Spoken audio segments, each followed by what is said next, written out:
بسم اللہ الحمدللہ والصلاة والسلام علی رسول اللہ۔ آئیے اب ہم لیتے ہیں شام کے اذکار و دعا کا پہلا حصہ۔ یہ دعا بھی صبح کی دعا جیسی ہی ہے، سوائے اس کے کہ اصبحنا لفظ صبح کو امسینا شام کے لفظ سے بدل دیا گیا ہے، اور اسی طرح یوم دن کو لیلہ رات سے بدل دیا گیا ہے۔ بس یہی ایک فرق ہے، ٹھیک ہے۔ آئیے اب دعا شروع کرتے ہیں۔ امسینا، ٹھیک ہے، امسینا للہ، لیکن الفاظ کو یہاں ایک دوسرے سے جوڑ دیا گیا ہے۔ امسینا و امسل ملک للہ والحمد للہ، ٹھیک ہے۔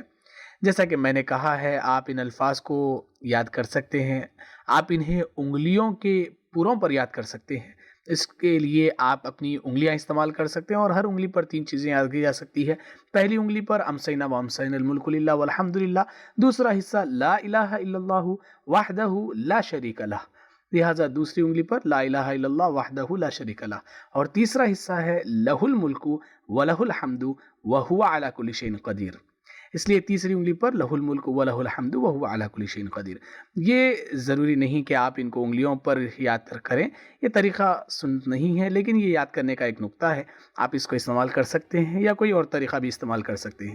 آئیے ترجمہ کرتے ہیں۔ امسینا اصبحنا، صبح کی ہم نے، امسینا شام کی ہم نے، لہٰذا یہ بہت آسان ہے۔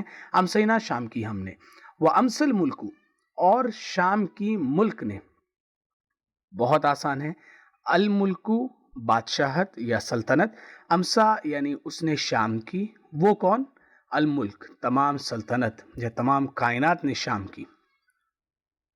للہ اللہ کے لیے، للہ یعنی اللہ کے لیے، والحمد للہ اور تمام تعریفیں اور شکر اللہ ہی کے لیے ہے۔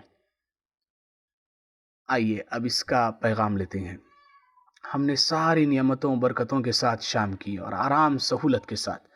میں کہتا ہوں امسینا و امسل ملک للہ، تصور کیجئے کہ کیا پتہ کہ دن ہی میں کچھ ہو جاتا، اور للہ ہم سب اللہ کی ملکیت ہے، دراصل تمام کائنات اللہ کی ملکیت ہے۔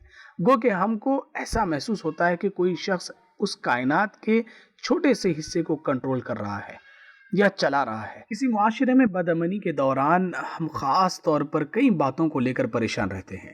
ہم کو یہ بات خاص طور پر یاد رکھنی چاہیے کہ تمام کائنات اللہ کی ملکیت ہے، اور کوئی بھی ہمیں اللہ کی مرضی کے بغیر نقصان نہیں پہنچا سکتا۔